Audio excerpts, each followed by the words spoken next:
रंजीत नाम का लड़का क्रेडिट बी से 50,000 का लोन लेता है और कुछ दिन बाद मुझे कॉल करके बोलता है, भाई मेरे से एक गलती हो गया, क्या तुम मुझे समझा सकते हो? मैं उसकी बात को समझा, फिर मुझे लगा कि आपके साथ वो चीज़ शेयर करना चाहिए, क्योंकि जब भी आप इंटरनेट पे कभी लोन लेने आते हैं तो आपको क्या देखना होगा, खास करके क्रेडिट बी एप्लीकेशन पे जब आते हैं, इंस्टेंट लोन या ऑनलाइन लोन वाले पे आते हैं, तो आपको कुछ चीज़ें इसमें देखना चाहिए ना।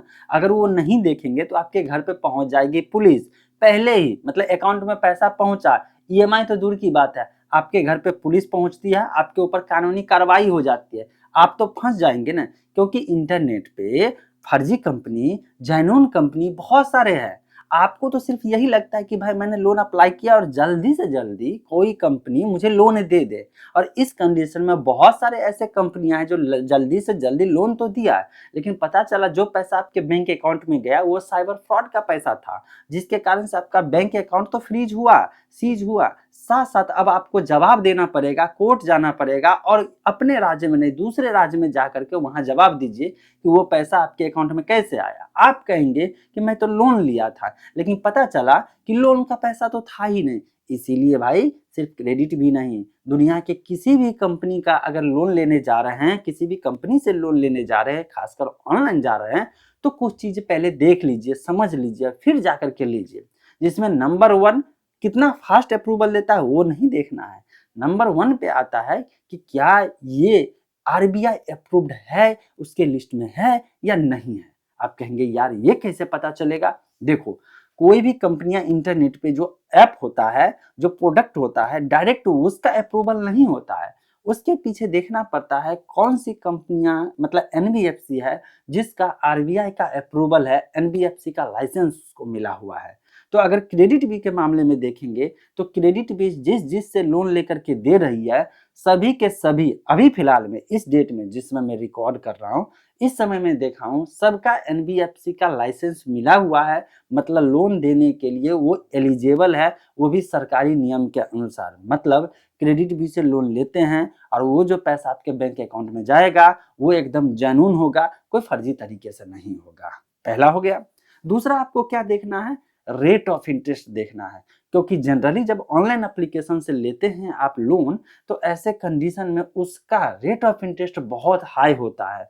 तो आपको पहले कंपेयर करना है दो तीन कंपनी से, जिसमें देखना है कि आपके लिए कौन सा सही रहेगा, किस पे रेट ऑफ इंटरेस्ट कम रहेगा, वहां से आप लोन उठा लीजिए। तीसरा क्या देखना है? तीसरा देखना है कि ये कंपनियां आपके फोन का कौन कौन सा एक्सेस ले रही है। ऐसा तो नहीं है कि ऐसे भी एक्सेस ले रही है जिसके बाद में आपके ऊपर ब्लैकमेल या हरासमेंट का जो है एक्शन लेना शुरू कर देगा।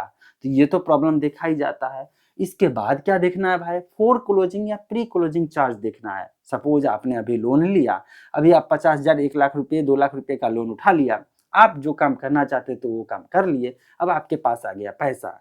अब आप चाहते हैं लोन के झंझट में नहीं रहे, ईएमआई के झंझट में नहीं रहे, आप एक मुश्त उठते हैं और चाहते हैं कि क्रेडिट बी को जा करके दे दे। पता चलता है क्रेडिट बी प्री क्लोज या फोर क्लोज ऐसा चार्जर ले लिया, जब आपको पता चलेगा कि यार ये क्या हो गया, इतना महंगा देना हो जाएगा, बेकार मैंने लोन लिया। तो ये पछतावा आपको नहीं होना चाहिए। इसके बाद ये देखना चाहिए आपको लोन लेते वक्त कि उसमें डॉक्यूमेंटेशन कौन कौन सी जरूरत पड़ती है, कितना फास्ट अप्रूवल देता है, ये लास्ट में देखना है। पहले में मैं नंबर वन पे हमेशा मैं कहता हूँ कि आरबीआई अप्रूव्ड है या नहीं है। तो ये चीज जब आप देखेंगे, इसके बाद आप लोन लेंगे ना, तो दिक्कत नहीं होगी। इसीलिए मेरे दोस्त, क्रेडिट बी से लोन ले रहे हैं तो अभी तक तो फिलहाल मुझे कोई दिक्कत नजर नहीं आ रही है। भविष्य में क्या होता है पता नहीं, क्योंकि दिनों दिन आरबीआई एनबीएफसी के लिस्ट से बहुत सारे कंपनी को इनएक्टिव कर रही, इनऑपरेटिव कर रही है, उसके लाइसेंस को कैंसिल कर रही है कि वो लोन देने के लिए एलिजिबल नहीं है। और ऐसा होता क्यों है? अगर कोई भी एनबीएफसी कंपनियां आरबीआई के गाइडलाइंस को फॉलो नहीं करता है, जैसे किसी कंपनी के पास एनबीएफसी का लाइसेंस है, आरबीआई ने दिया है, अभी उसके पास है, वो क्या किया, लोन तो दिया और कस्टमर को हरासमेंट करना शुरू कर दिया, कस्टमर से जितना ब्याज लेना चाहिए उससे बहुत ज़्यादा, थ्रेशोल्ड से ज़्यादा, जो लिमिट है उससे ज़्यादा ब्याज वसूलना शुरू कर दिया। इसके बाद ऐसे एक्सेस लेना शुरू कर दिया जो लीगली सही नहीं है। ऐसे में जब कंज्यूमर कंप्लेन करता है आरबीआई को और बाद में आरबीआई इन्वेस्टिगेशन करने के बाद पाता है कि वो सही है कंप्लेन, बाद में आरबीआई ऐसे कंपनियां का एनबीएफसी का लाइसेंस रद्द कर देती है। तो सपोज कि मैंने अभी कह दिया कि ये ले लो और बाद में कुछ दिनों बाद कोई गलती कर दे, बाद में भविष्य में, अभी तक तो नहीं किया, भविष्य में कर दे, तो आप कहोगे यार आपने तो बताया था। इसीलिए देखो, मुझे कोई कंपनियां पैसा नहीं देती है, मैं देखता हूँ जो मेन प्रॉब्लम है आप लोगों का, मैं देखता हूँ, समझता हूँ और लगता है कि मुझे आप लोगों के सामने जानकारी देना चाहिए, तो मैं जानकारी दे देता हूँ, ईमानदारी से देता हूँ, ऑनेस्टली देता हूँ, किसी से मैं पैसा भी नहीं लेता।